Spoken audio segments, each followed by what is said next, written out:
Hello students, देखिए हम लोग हमारा क्लास सेवन्थ का जो चैप्टर है उसे हम लोग आगे कंटिन्यू कर रहे हैं। तो अभी हम लोगों ने आपके प्रोसेस को देखा था लास्ट क्लास के अंदर कि किस तरीके से इंजेशन होता है, डाइजेशन होता है, अब्जॉर्प्शन होता है, एसिमिलेशन और इजेशन होता है। अब आप लोग देखिए इसको, इस वाले प्रोसेस को हम और अच्छे से समझेंगे ह्यूमन के अंदर, यानी इंसानों के अंदर खाना कैसे मतलब पचाया जाता है, कैसे डाइजेशन किया जाता है या खाना कैसे डाइजेस्ट होता है। In human ingestion take place through the mouth. अब आप लोगों ने देखा होगा इंजेशन का मतलब होता है, इंजेशन का मतलब होता है स्टूडेंट, इसका मतलब आप समझिए कि खाने को मुंह के अंदर लेना। अब आप देखिए यहाँ पे ये आपकी ओरल कैविटी है, तो इस ओरल कैविटी के माध्यम से तो ये खाना यहीं से आपका मुंह का यही प्रवेश द्वार है, तो ये यहीं से आपका खाना मुंह के अंदर जा रहा है। तो जैसे ही खाना आपने मुंह में डाला तो ये हुआ आपका ingestion process. Digestion process being in the mouth and is completed in the stomach. और खाना जाकर के पचने का काम कहाँ हो रहा है? स्टमक के अंदर हो रहा है। Absorption take place in small intestine. अब आप लोग देखिए, the human digestive system consist of the alimentary canal and it is associated organ. It is nearly a 9 metre long tube extending from the mouth to the anus. ध्यान से देखना बच्चों, इसने ये कहा कि ये आपकी ओरल कैविटी होती है और इस ओरल कैविटी के अंदर जैसे ही इंसान के मुंह के अंदर खाना जाता है तो ये यहाँ से मुंह के अंदर जैसे ही आप लोगों ने इसको चबाया, जैसे ही खाने को अपने दांतों से ग्राइंड किया, उसको चबाया, फिर उसके बाद जैसे ही आप खाने को स्वेलो करते हैं, स्वेलो करने का मतलब होता है निगलना, तो जैसे ही आप खाने को यहाँ स्वेलो करते हैं स्टूडेंट, तो अब ये यहाँ से देखिए ये जाएगा बच्चों यहाँ से। साथ में मैं आपको बता देता हूँ, ये आपका नोज़ है। अब देखो ये नोज़, ये दिख रहा है आपको, ये भी इसी से हमारी वायु अंदर जाती है और ये वाला जो है हमारा मुक्का, तो ये दोनों पाइप आपस में जुड़े हुए हैं। अब उसके बाद यहाँ से ये जो पाइप शुरू हो रही है, तो ये देखिए ये पूरी पाइप होते हुए इसे हम लोग फूड पाइप भी कह सकते हैं। साथ में ये जो पाइप है इसे एलिमेंट्री कैनल भी कहा जाता है। ओके, तो ये यहाँ से आपकी एलिमेंट्री कैनल जैसे ही स्वेलो किया, खाने को निगला, खाना यहाँ से जाना शुरू हुआ, उसके बाद में ये खाना यहाँ से होते हुए ये पूरा ये प्रोसेस नीचे तक चल के ये आपकी एनस तक जुड़ी हुई होती है, वेस्ट पदार्थों को बाहर निकालने वाली ट्यूब तक जुड़ी हुई होती है। तो ये पूरी एक 9 मीटर की लंबी ट्यूब होती है जिसे एलिमेंट्री कैनल कहा जाता है। एज वेल एज स्टूडेंट्स, आप लोग देखिए, मैं आपको एक बहुत अच्छी चीज़ और बता देता हूँ साथ में। आप लोगों को कभी कभी हिचकी आने लग जाती है, तो आप लोग मोस्ट ऑफ द रीजंस के अंदर स्टूडेंट्स हम लोग क्या कहते हैं कि कोई हमें याद कर रहा है। और फिर कभी कभी हमारे साथ में ऐसा भी होता है कि हम पर्टिकुलर किसी पर्सन का नाम लेते हैं, तो फिर उसके बाद में वो कहता है कि अरे हाँ हमारी हिचकी आना बंद हो गई, और हो सकता है कि हमें उसी ने याद किया होगा। बट साइंटिफिक रीज़न, अगर हम लोग विज्ञान का रीज़न देखें, साइंटिफिक रीज़न देखें, तो एक्चुअली में साइंटिफिक रीज़न के अकॉर्डिंग कोई हमें याद नहीं करता है स्टूडेंट। क्या होता है कि जब आप कभी कभी खाना खाते हैं और यहाँ पे आपका खाना अटक जाता है, या कभी कभी ऐसा होता है कि इधर से मुंह से भी वायु प्रवेश करती है, नाक के द्वारा भी वायु का प्रवेश होता है, तो कभी कभी क्या होता है कि ये रास्ता जो होता है यहाँ एलिमेंट्री कैनल पे, तो ये जो ट्यूब दिख रही है बच्चों आपको, ये ट्यूब क्या होती है कि ये देखिए ये जो ट्यूब होती है ना, ये ट्यूब थोड़ी सी क्या होती है, सिकुड़ जाती है। तो सिकुड़ने की वजह से क्या होता है कि खाना भी प्रॉपर तरीके से अंदर नहीं जाएगा, उसके बाद में वायु भी अंदर प्रॉपर तरीके से, ऑक्सीजन गैस भी अंदर नहीं जाएगी। तो उस सिचुएशन में ये जो ट्यूब थोड़ी सी हल्की सी यूं सिकुड़ जाती है स्टूडेंट्स, तो ये हल्की से सिकुड़ने पे क्या होता है कि यहाँ पे रुकावट पैदा होने लग जाती है, जिसकी वजह से हमें हिचकी चलने लग जाती है।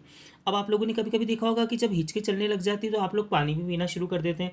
तो पानी पीना जब आप लोग स्टार्ट करते हैं तो वो सही हो जाता है। क्यों?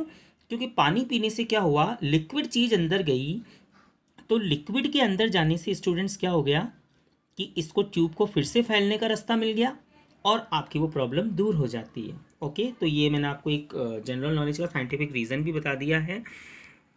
एज वेल एज स्टूडेंट्स, आप लोग देखिए आगे, the various part in sequence are mouth, mouth cavity, oesophagus और food pipe, stomach, small intestine, large intestine and anus. Okay, तो ये इतने सारी चीज़ें होती है। देखिए माउथ है, माउथ कैविटी है, ऑस्फेगस है, alimentary canal, food pipe, okay, stomach है, स्मॉल इंटेस्टाइन, लार्ज इंटेस्टाइन, उसके बाद वेस्ट पदार्थ एनस के द्वारा बाहर निकाल दिए जाते हैं। तो इतना लंबा प्रोसेस होता है स्टूडेंट्स आपके डाइजेशन का। Duct open into this tube to bring the secretion of the association digestive glands. साथ में जब आपका खाना पचता है तो आपके शरीर के अंदर स्टमक के द्वारा जूसेस छोड़े जाते हैं, वो मैं आपको आगे बताऊंगा। The important gland associated with digestive system are salivary glands, liver and pancreas. अब हमारे शरीर के अंदर जो सलिवरी ग्लैंड्स होती है, लीवर और पेनक्रियाज जो होते हैं, ये भी हमारे डाइजेशन के प्रोसेस के अंदर आगे अपना वर्क करते हैं। Part of the alimentary canal, अब आप देखिए कि हमारी एलिमेंट्री कैनल के पार्ट कौन से हैं स्टूडेंट्स। तो ये हमारे मुंह से लेकर के जो हमारी एलिमेंट्री कैनल शुरू हो रही है, तो एलिमेंट्री कैनल के पार्ट होते हैं स्टूडेंट्स। सबसे पहला पार्ट होता है mouth. Mouth is the first organ of the alimentary canal, क्योंकि खाना सबसे पहले कहाँ जाता है स्टूडेंट, मुंह के द्वारा ही अंदर जाता है। तो mouth is the first organ of the alimentary canal. We ingest food. अब देखिए मैं ज़्यादा आपको हिंदी में नहीं बोलूँगा, क्योंकि आप इसको समझने की कोशिश कीजिए, क्योंकि आप 7th क्लास के स्टूडेंट्स हैं। नेक्स्ट ईयर आप बोर्ड का एग्जाम देंगे 8th क्लास का, तो इसको आप थोड़ा सा खुद अंडरस्टैंड करने की कोशिश कीजिए। Mouth is the first organ of the alimentary canal. We ingest food with the help of mouth. Digestion the second step. खाना पहले अंदर गया, सेकंड स्टेप आया डाइजेशन का। The second step of nutrition begins the mouth only. The opening of mouth is bounded by the two fleshy structured lips. The cavity of mouth is referred to as a oral or mouth cavity. In the mouth there are two important part. अब हमारे मुंह के देखिए दो हिस्से होते हैं, दो इंपॉर्टेंट पार्ट्स होते हैं needed in nutrition process, they are tongue and teeth. अब आप लोग इतना तो ध्यान से समझ चुके होंगे कि अगर जीभ नहीं होंगी तो जीभ क्या करती है। देखिए स्टूडेंट्स, ये जो आपकी जीभ होती है ना, तो आप जब खाने को मुंह के अंदर डालते हैं और दांतों के द्वारा चबाते हैं, तो ये जीभ जो होती है, इस जीभ के अंदर हमारे लार ग्रंथियाँ होती हैं। ओके, लिक्विड ग्रंथियाँ होती हैं जो लिक्विड को छोड़ती है और खाने को क्या करती है, लचीला बनाती है, चिपचिपा बनाती है, जिससे वो आसानी से हमारी एलिमेंट्री कैनल यानी कि फूड पाइप के रास्ते से नीचे उतर जाता है। तो हम सबसे पहले देखेंगे tongue. Tongue help the turn the food inside the mouth so as it to facilitate and mastication और chewing. It is a muscular organ. Muscular organ है, जीभ बहुत लचीला है।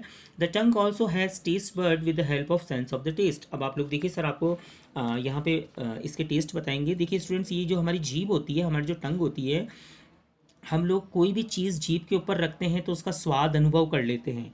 तो देखिए आपकी जीभ का जो ऊपरी वाला हिस्सा है, ये नीचे वाले हिस्से से बात करते हैं, चलिए अपन लोग, आपको ईजी समझ में आएगा। कोई भी चीज़ अगर आप जीभ के ऊपर रखते हैं तो ये वाली जो ग्रंथियाँ होती हैं, ये नीचे वाली, ये आपको सॉल्टी, आपने अगर कोई नमकीन खाई है तो ये आपको सॉल्टी टेस्ट ये अनुभव करवाता है। यहाँ पे ये टेस्ट बर्ड्स होते हैं सॉल्टी वाले। ये सोर यानी खट्टी चीज़ें यहाँ वाले बर्ड्स बता देते हैं आपको। कड़वी चीज़ कोई भी खाएंगे तो ये जो जीभ वाला हिस्सा होता है, मिड से भी आगे वाला, तो ये आपको बिटर बताता है। ओके, ये आपकी टंग थी जिसको मैंने आपको समझाया। नेक्स्ट आप देखिए टीथ। टीथ आप लोग लास्ट क्लास के अंदर भी पढ़ के आ चुके हैं, क्लास 5 के अंदर भी पढ़ करके आ चुके हैं। Teeth play an important role in starting the process of digestion. They help us to cut and chew food. Teeth क्या करते हैं, खाने को तोड़ने का काम करते हैं, कट और च्यू करने का काम करते हैं। There are upper and lower जो, हमारी टीथ के ऊपर अपर और लोअर जो होती है, मसूड़े होते हैं। There are 4 different type of teeth. आपके मुंह के अंदर 4 तरह के टीथ पाए जाते हैं जो आपको इस तरीके से बता रखे हैं। ये देखिए आपका टीथ का स्ट्रक्चर। ये देखिए स्टूडेंट्स, ये आगे वाले जो टीथ होते हैं ये कैनिन कहलाते हैं। ये आपके पीछे वाले जो जबड़े के होते हैं, दैट इज़ कॉल्ड मोलर।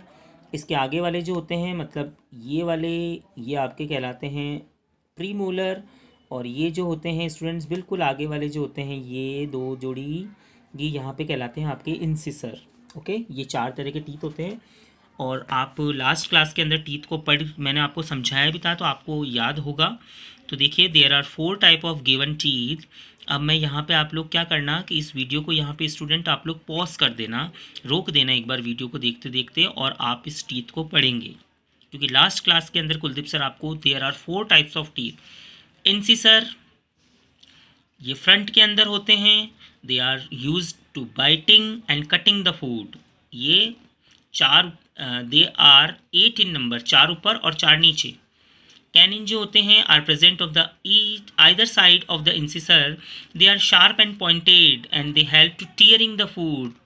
भोजन को फाड़ने का काम करते हैं, टीयरिंग करना, एक तरीके से तोड़ना। ये 4 होते हैं, 2 ऊपर 2 नीचे।